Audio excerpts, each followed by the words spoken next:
Good evening, or good morning, depending on where you are and what you're trying not to think about. This is Nora Vale, and you're listening to Murderous Tongues Radio.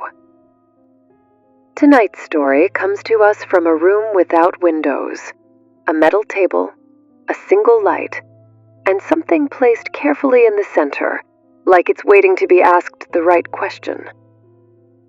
We spend a lot of time talking about tools, what they're meant for, what they're not meant for, as if intention survives the moment a hand starts shaking. Tonight you'll hear 6 truths, 6 hands, 6 moments where ritual, boundary, bravado, grief, debt, and mercy all thought they were in control. They weren't. Because some objects don't need motives. They only need proximity. If you're listening alone, good. If you're listening with someone, notice what you don't say to each other. Keep your hands where you can see them. Lower the volume just enough to lean in. This is episode 16, 6 Truths in the Dark.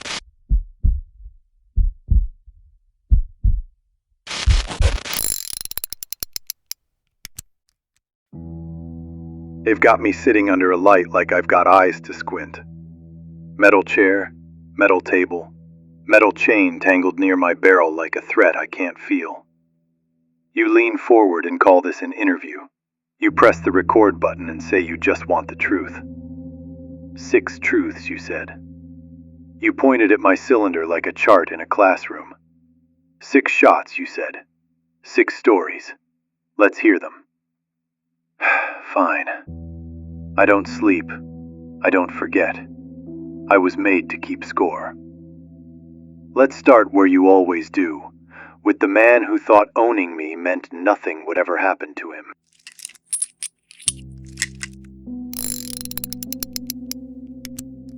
Chamber 1. The Quiet Man. He bought me new. Not second-hand, not from a trunk in a parking lot.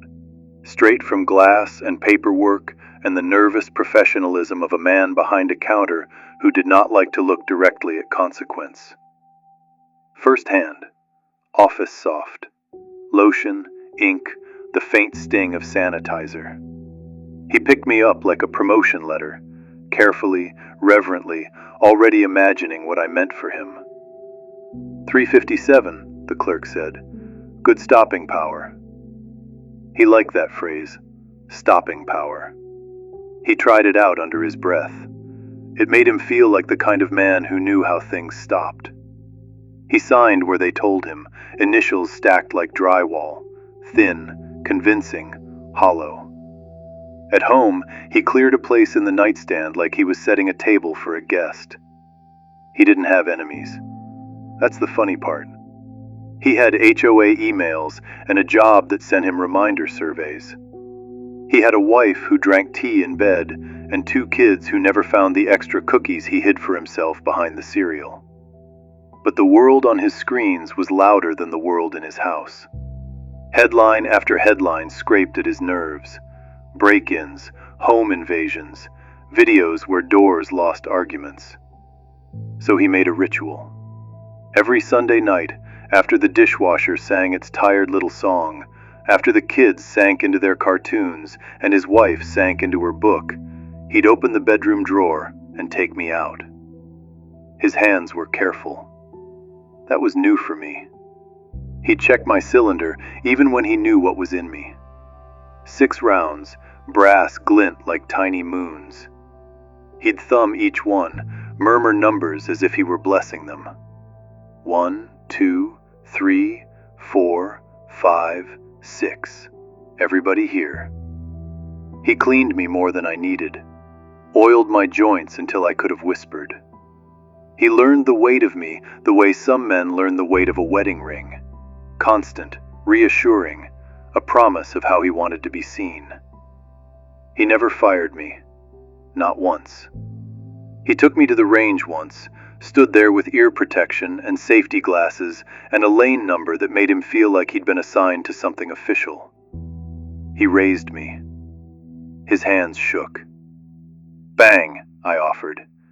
He flinched, lowered me, forced a laugh. Another time, he said to the instructor, whose arms were tattooed with stories he'd actually lived. He went home, re-cleaned me like the attempt had dirtied us, and told his wife the range had been closed for maintenance. He slept better for a while. Having me beside him was like having a dog whose teeth he'd never seen but believed in completely. A deterrent in theory. A sentence he never finished. On windy nights, when branches fingered the siding, he'd rest his hand on the drawer handle before sleep, like knocking on wood.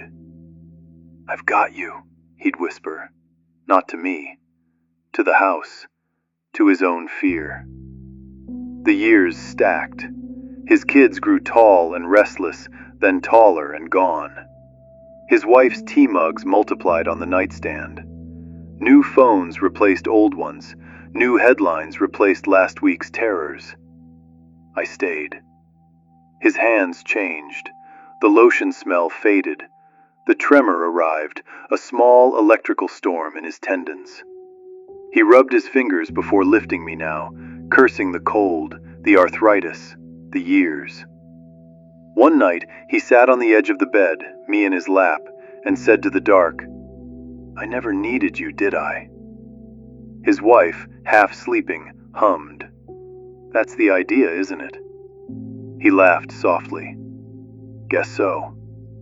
He died on a different Sunday. Heart, not home invasion. No broken glass, no kicked-in door. Just a quiet failure in the meat he lived in. He went down in the hallway on his way to check if he'd locked the back door. Old habit. Hand almost reaching for the knob. He lay there, staring at the ceiling. His last thought was not about me. It was about whether he had set the coffee pot for the morning. They found him with one sock twisted halfway off. The paramedics stepped past the bedroom, past the nightstand. The cops did their inventory. His kids came home for the paperwork, the funeral arrangements, the sorting. His son opened the drawer. "Whoa," he said. "Secondhand now. Rougher. Gym callus, cheap cologne, the sour ghost of energy drinks." "Dad had a gun?" His daughter said, "Of course he did. He watched the news like it was his religion." She lifted me, felt the weight, winced. "You take it," she said. "I've got kids." Religion. That's what I'd been to him. A polished faith in something he never had to test. You call him a responsible owner. He never fired me at a living thing. You like that. It makes one of my chambers feel clean in your mind. But here's the truth you didn't ask for. I still changed him. I turned the knot in his stomach into a ritual he could polish. I became the reason he could sleep instead of the reason he didn't. Protection is just fear with better marketing. Label that first chamber if it helps you. You want the next?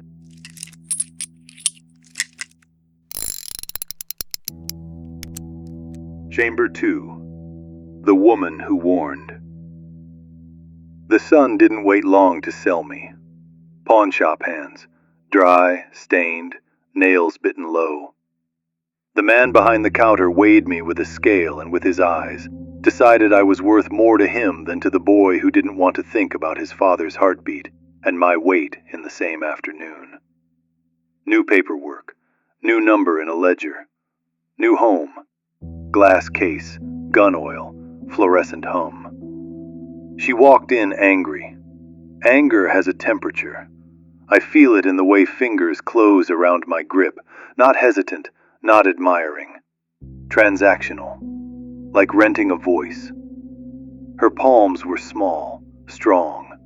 Service industry hands, dishwater, hot pans, tips folded tight and unforgiving. He'd followed her home last week. Her ex liked post-shift arguments.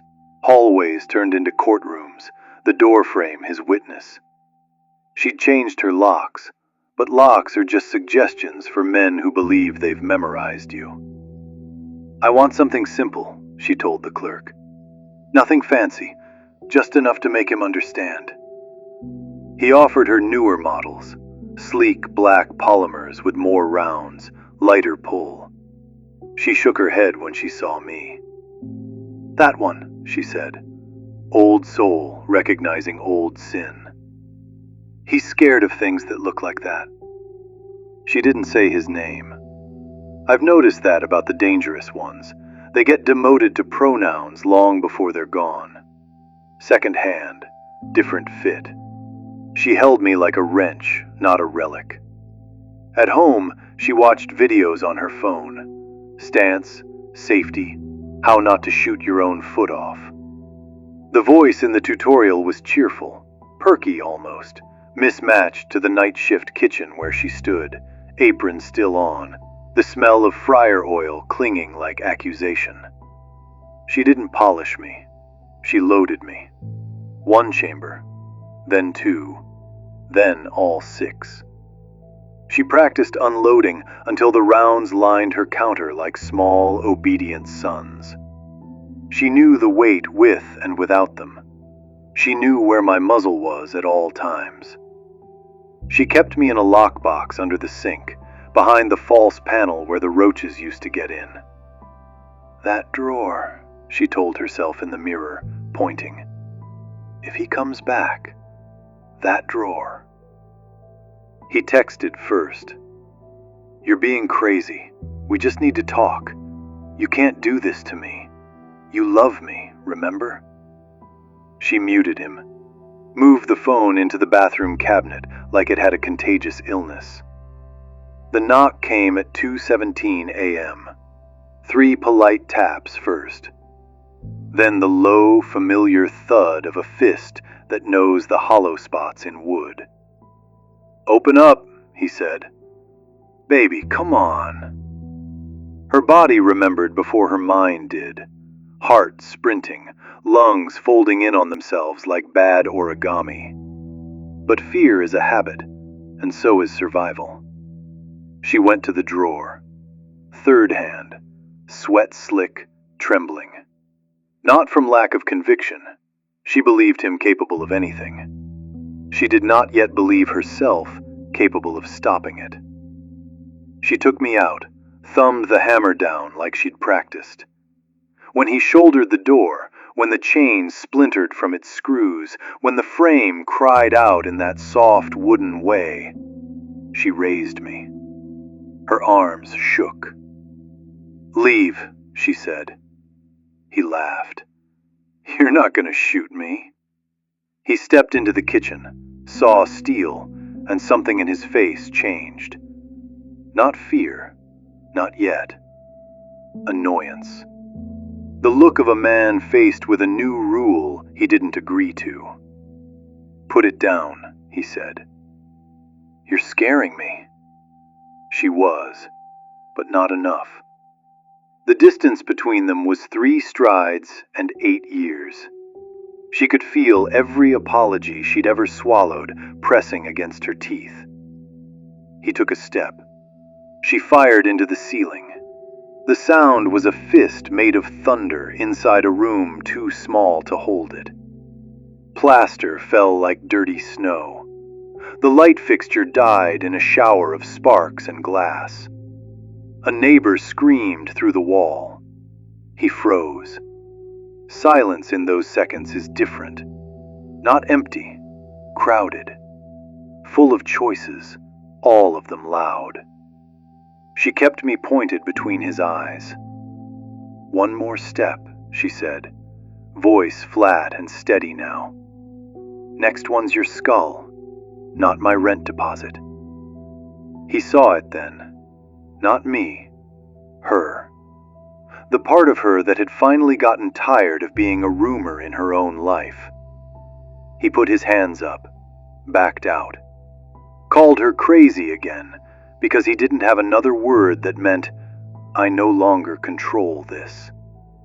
He left town 2 days later.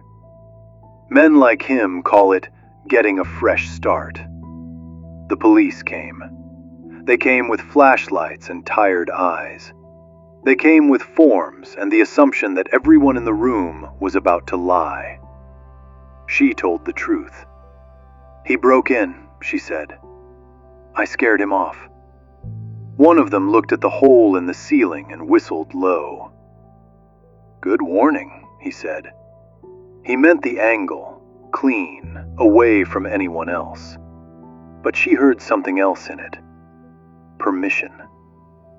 She could have killed him. She didn't. That possibility sat between us in the lockbox for 3 sleepless nights. The next morning she called the pawn shop. "I don't want it," she told the clerk. "He left town. I did what I bought it for. I don't want to know who I am with that thing in my hand." Fourth hand, when she passed me back across the glass, relieved, disgusted, grateful. Like handing over a tumor the doctors had managed to cut out. You'd call that a success story, wouldn't you? No one died. The system worked for once. A warning shot. A man who finally took a boundary seriously. But stern warnings have a way of aging into myths, and pistols in pawn shops have a way of finding less careful hands. You're gripping your pen tighter. Good. You're listening. Third chamber's darker. You're hungry for that. Don't deny it.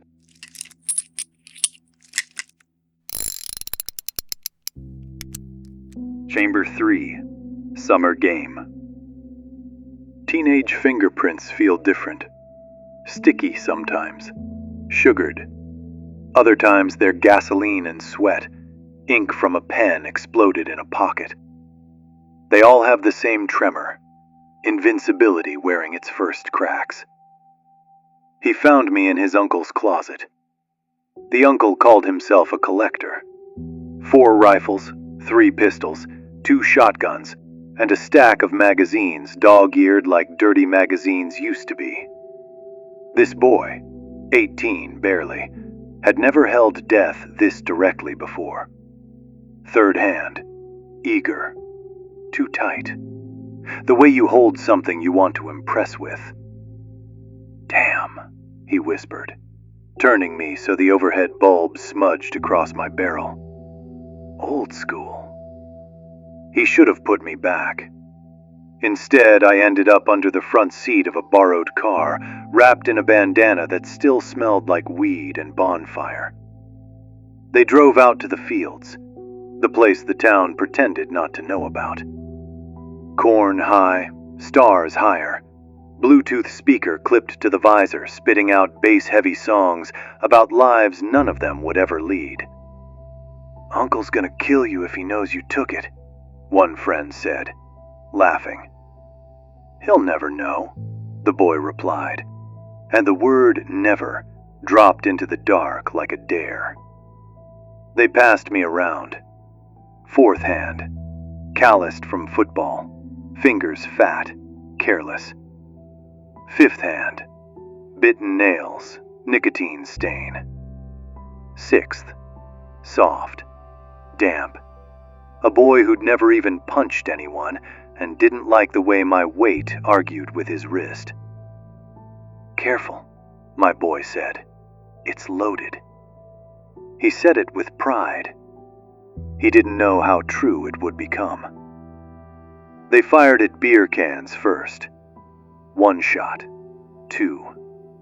They missed mostly. The field absorbed the noise and the lead and decided it would forgive them. Empty shells tucked into pockets like souvenirs. The night settled around them, thick and kind. What killed him wasn't malice. It was a joke. The music cut out. Phone dying. The boys groaned. "Party foul," someone said. "Spin the cylinder," another laughed. "Like a movie. See if God likes us." My boy knew better. Part of him did. "That's stupid," he said. "Come on, man, it's not even pointed at anyone." They forgot I don't have an opinion about aim. He cracked my cylinder, thumbed out 4 rounds. Left 2. Maybe. His fingers fumbled in the dark. The difference between 2 and 1 is so small when you're drunk on being untouchable. He closed me, grinned, put me to his own temple. Click, he said, pulling the trigger. I obliged. Empty. A rush of relief and adrenaline and laughter so loud it swallowed the sound of the safety line I could have been. He handed me to his friend. Your turn, man. See? Nothing. God loves idiots.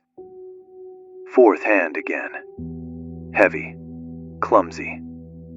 The boy's grin hiccuped somewhere between nerves and thrill. He didn't put me to his own head. He swung me wide, imitating scenes he'd memorized. One arm stretched, one eye shut, the muzzle tracing nonsense in the humid air. Bang, he said, aimed vaguely toward his friend by the car. You want to know what his intention was? I don't do intention. I do mechanisms. The chamber rotated. The trigger pulled. Sometimes Russian roulette isn't planned. It just happens slowly, and then all at once. Bang. The cornfield swallowed the echo. The Bluetooth speaker, mercifully dead, didn't record it. A boy fell. He didn't even cry at first. Just looked surprised, like someone had rearranged his idea of gravity. The blood came after. The spreading, the soaking, the awful heat. They screamed then. Every one of them, all at once. Different pitches of the same confession. We thought we were safe because we said so. They dropped me. I landed in dirt, warm barrel kissing cool soil, spinning gently until I came to rest, staring at nothing I could see. The boy died staring at the sky. The others tried to save him with their hands, their shirts, their pleas. I didn't mean, the shooter stammered. But there's no checkbox for that on a death certificate. Police, paramedics, the whole choreography. You know the rest. Warrants, charges, lawyers saying words like negligent and tragic and could have happened to anyone, as if that made it smaller. Back at the evidence locker, a cop logged me in with a sigh. I hate these ones, he muttered. No bad guy, just idiots. His partner shrugged. Gun doesn't care. You see how they talk about me? As if uncaring is the same as innocent. New tag. New box. I sat between confiscated knives and a bag of heroin waiting to be weighed. 3 chambers fired now. 3 truths you can't separate. You'd like to rest here. Say, well, that's enough. I see the pattern. You don't. We're not done.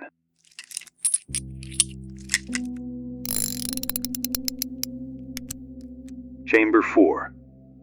The Almost Ghost. They moved me after the trial. Some things are too hot for the shelves. Some things get destroyed on paper and quietly slip out the back in reality. Men with side hustles make sure of that. I passed through one of those hands, slick, bored, smelling of printer toner and side money, into the possession of an old man who didn't ask too many questions. 5th hand, thin, papery, veins like blue ink roads. He held me differently. Not as power, not as toy, as an old appointment card finally found in a coat pocket. His wife had died 10 months earlier. He'd been married longer than he hadn't. The house had her in it like smoke. Curtains she picked, dishes she loved to hate, a dent in the couch where the shape of her still almost was when he let himself unfocus. He fed himself because his body insisted. Toast, soup from a can, eggs overcooked and apologetic. He talked to her picture until he forgot that was supposed to be strange. He found me in a box labeled Dad's Things while cleaning the hall closet. "Jesus," he whispered, picking me up. The weight took both hands. Sixth hand, in a way, lined with 3 generations of ghosts. The cylinder was empty. The box was not. 6 dull brass rounds in a yellowing envelope, paper gone soft as cotton. He sat at the kitchen table, me in front of him, the envelope beside, and looked back and forth like a man considering 2 roads in snow. "I should have done this already," he told the room, which meant her. "I don't know what I'm still doing here." He loaded me slowly. 1, 2, 3. He stopped, thumb hovering over the 4th. "Not all of them," he muttered. "That'd be greedy." He laughed at his own joke, but it broke halfway. Night settled in around the house. The radiator clicked its old bones. The fridge hummed. The world did what it always does. Continued. He took me to the bedroom, sat on the edge of the bed he used to share. An old record player in the corner held a vinyl they'd loved. Some jazz singer whose name you remember as a feeling rather than a sequence of letters. He turned it on out of habit more than intention. The needle dropped. A soft hiss. Then her voice. Not his wife, the singer. But his wife loved that song, so the difference didn't matter. He put my barrel against his chest, not his mouth. Over his heart, like he wanted the shortest path. 7th hand position, both of them, holding me steady, breath making little clouds of warmth along my frame. "I'm coming," he whispered. "Wait up." His finger tightened. "Stop," said nothing. Not the house, not the record. Certainly not me. And then the record skipped. Right at the line she'd always sung too loud, the needle jumped, caught, looped half a bar. It was such a small thing, a hiccup in the music, a stutter in time. But for him, it was her. Her getting the lyric wrong and laughing. Her singing extra loud to annoy the neighbors. Her standing in the kitchen 40 years ago, making soup that would burn the bottom of the pot while she lost herself in the song. He froze. The memories came so fast they knocked his intent out of his grip. His finger relaxed. He moved the barrel away, just an inch, then another. By the time the record found its groove again, the moment had passed. He lowered me into his lap and cried. Not delicate tears. Old man sobs from somewhere rusted and deep. The kind that hurt more because he hadn't let himself do it at the funeral. "I'm a coward," he told the ceiling. He was wrong. He unloaded me with shaking hands, put the rounds back in the envelope, taped the box shut, wrote on the lid in block letters, "Don't sell." His niece would ignore that later. But that's not this chamber. This chamber ends with him putting me on the highest shelf in the closet, behind winter blankets. "I'll go when I'm carried," he said, to her, to me, to the dust. "Same way you did. No shortcuts." It was the closest I've ever come to killing someone without being fired. You taking notes on that, detective? That's your fourth truth. Some lives continue because a song refuses to cooperate. You still want darker. You always do.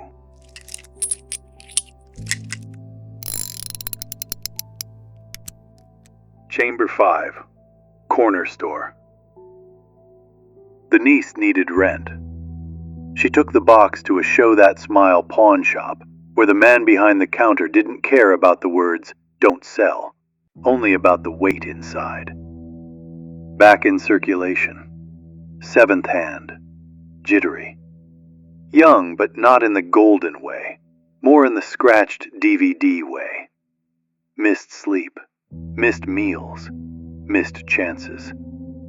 He told himself he was just carrying me for backup. Little side hustle, he said. Just in case, he said. I'm not going to use it, he said. He worked nights at a warehouse where boxes moved more than people. His friends moved things that shouldn't move, for people who didn't like their own names. He owed someone who did the kind of math that ends with broken joints. You got a car, you got a mask, you got a gun, his friend said. Hit the corner store on Maple. Just the register. Old man, no camera, in and out. I don't want to hurt anybody, he said. Then don't, the friend replied. Guns for punctuation, not action. He believed him. It was raining when he went. The kind of thin needle rain that makes the world look like it's been badly photocopied. The store bell chirped when he pushed the door. The sound was so cheerful it almost made him turn around. Eighth hand. Latex glove over sweat. He pulled me out. Just the money, he said. I don't want trouble. The old man behind the counter had been robbed before. Not by men like this. By life. By rents. By robber baron landlords and corporate chains and the long, slow theft of neighborhood foot traffic. He saw me, saw the shaking hand, and made a decision. He reached under the counter. Not for a gun, for the silent alarm. From my angle, I saw only the way his elbow bent. The kid saw more. Don't! I said don't! Fear took the aim away from conscious choice. He squeezed. The bullet caught the old man in the shoulder, not the chest. Luck. Accident. The kind of centimeter miracle that stitches manslaughter into aggravated something else on the charge sheet. The old man dropped anyway. Not dead, but the kid didn't know that. He grabbed the drawer, took the cash, ran. I banged against his waistband with every panicked stride, hot from firing, half-loaded and humming. Sirens. Arrest. You've heard this song. At the trial, they put me in a clear plastic box on the evidence table, label neat, shine dulled. The prosecutor pointed to me.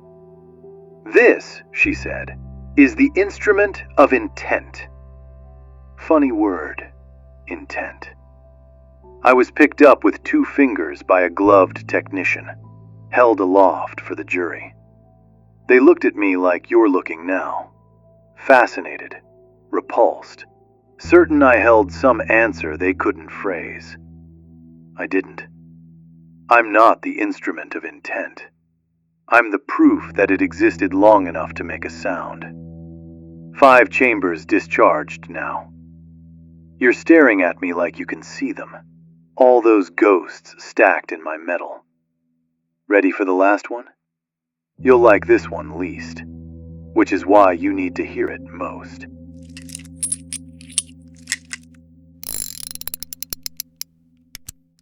Sixth chamber. The mercy that missed. After the trial, I should have been melted. That's the line on the form. Destroyed.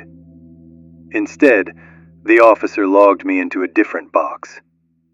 Confiscated, he muttered. Might be useful. Ninth hand. Heavy. steady, calloused from weightlifting and baby carriers both. A cop who believed deeply in the idea of good guys with guns and built his life around being one. He took me home. He told himself it wasn't stealing, just keeping the world a little safer.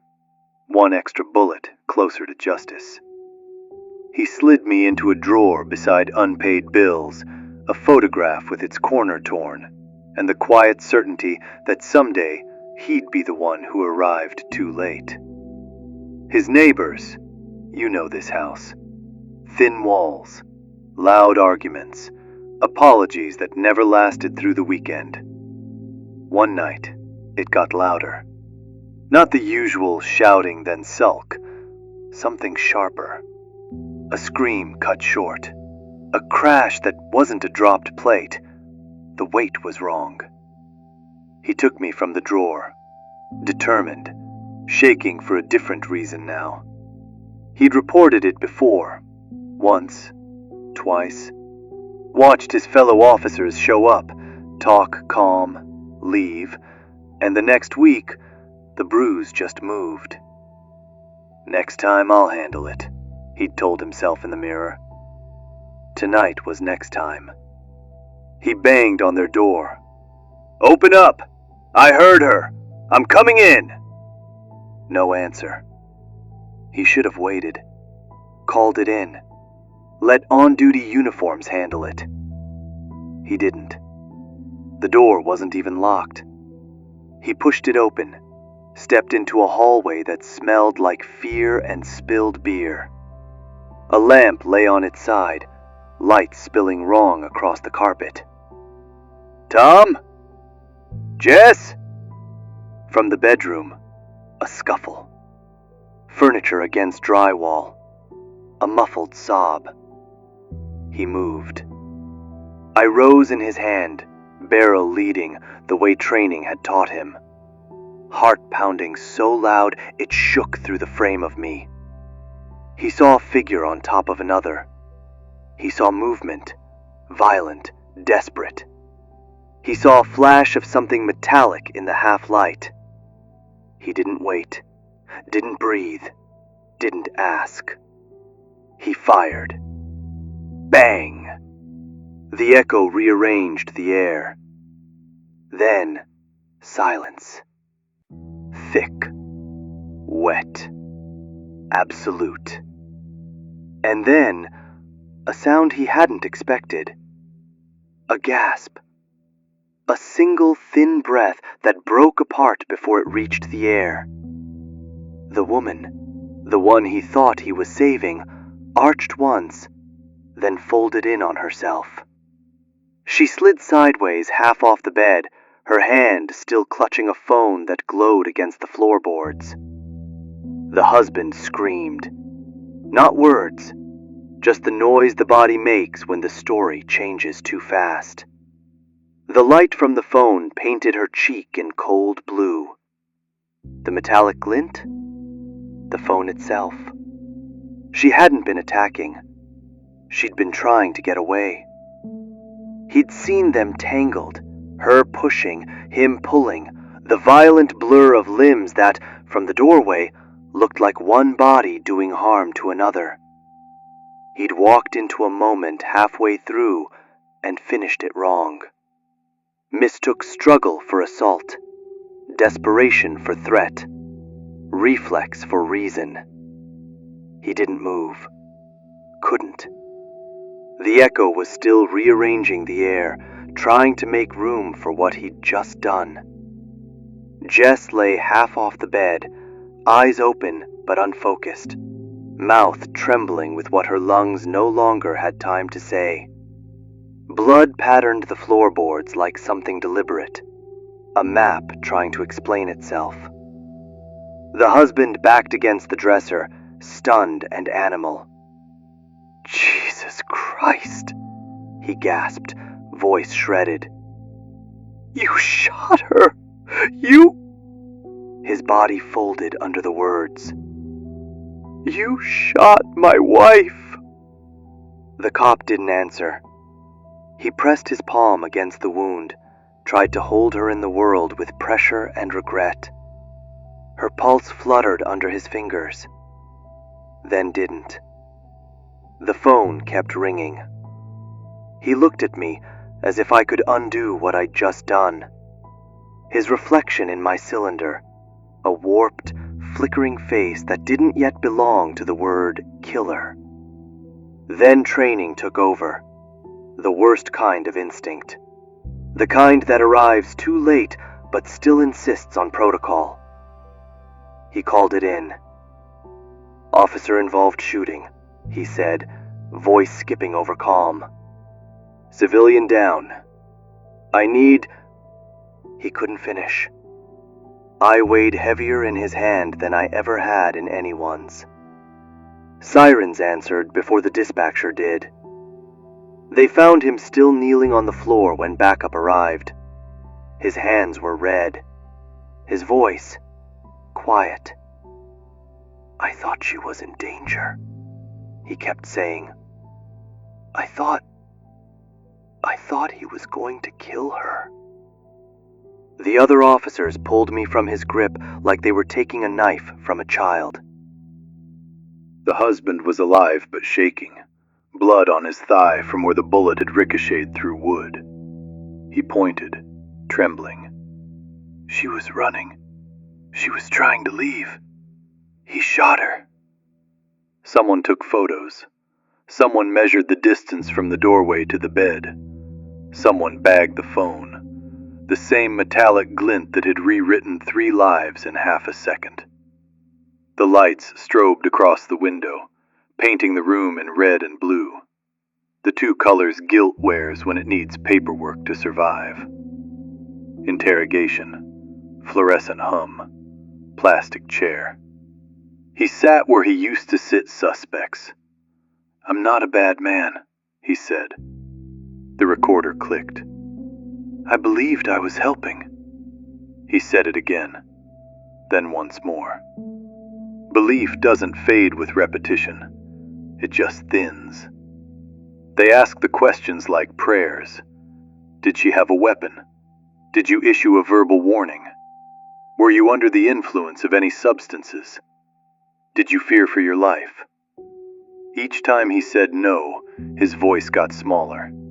Like a man realizing confession and testimony are the same thing said through different doors. They put me on the table between them.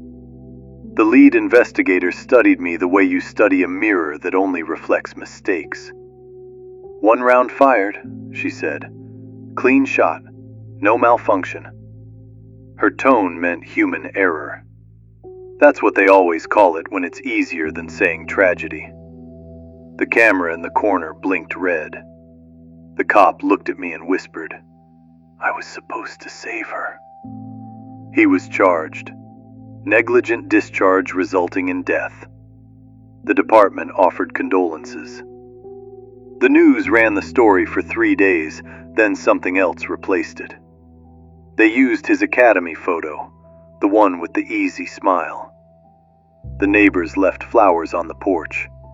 For her, not for him. He resigned before the trial, wrote an apology statement that started with, "I wanted to do the right thing," and ended with, "I'll never carry again." They sealed the box I was in and wrote, "Destroyed" across the manifest.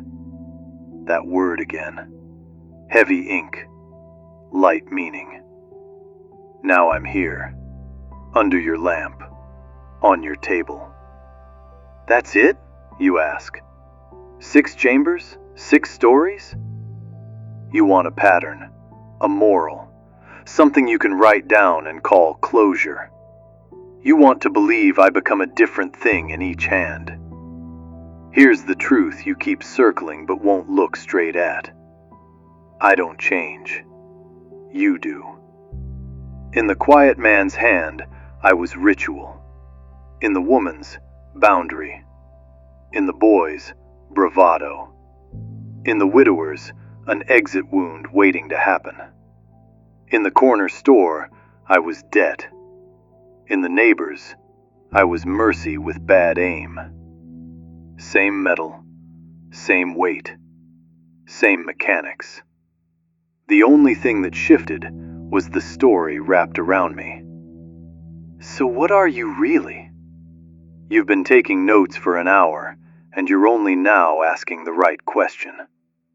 Call me what I am. A small machine that makes whatever you're already willing to do happen faster, louder, more final.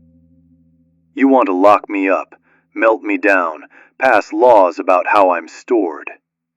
Do all that. Maybe it helps. But here, under your light, with your pen in your hand, with your pulse in my frame every time you tap the table, I'll give you your sixth truth.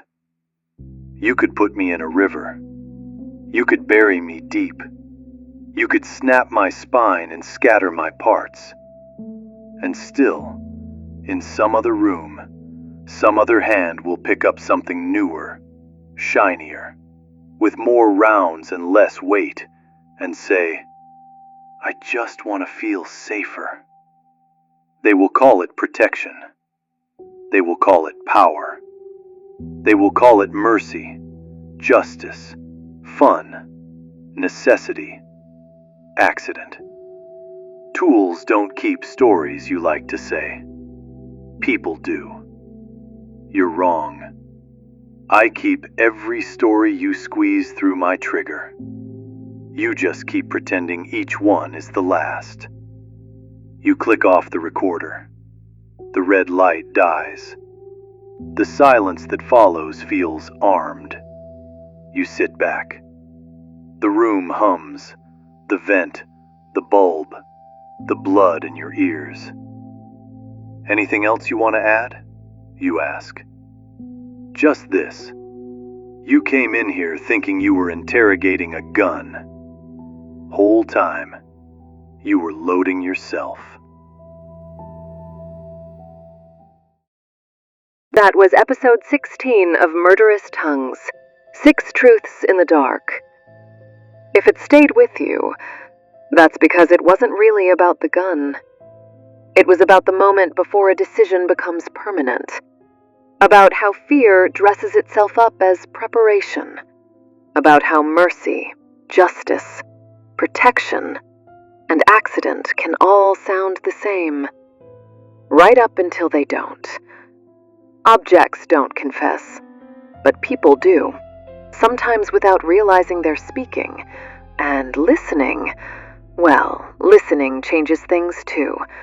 Which brings us to next time, because not every story in the dark is told by something meant to harm. Some are told by things meant to carry voices, to hold breath, to wait patiently while the world forgets how to speak to itself. Next time, we're tuning in to a small-town radio station after midnight, a tired booth, a faithful red on-air light, and a microphone that has heard everyone who ever needed company when sleep wouldn't come. And if the lines get strange, if the static starts to sound familiar, if you hear a name you haven't said out loud in years, don't assume it's interference. That's episode 17, Dead Air. This is Nora Vale, signing off. Say your name before you sleep tonight. You never know who or what might still be listening.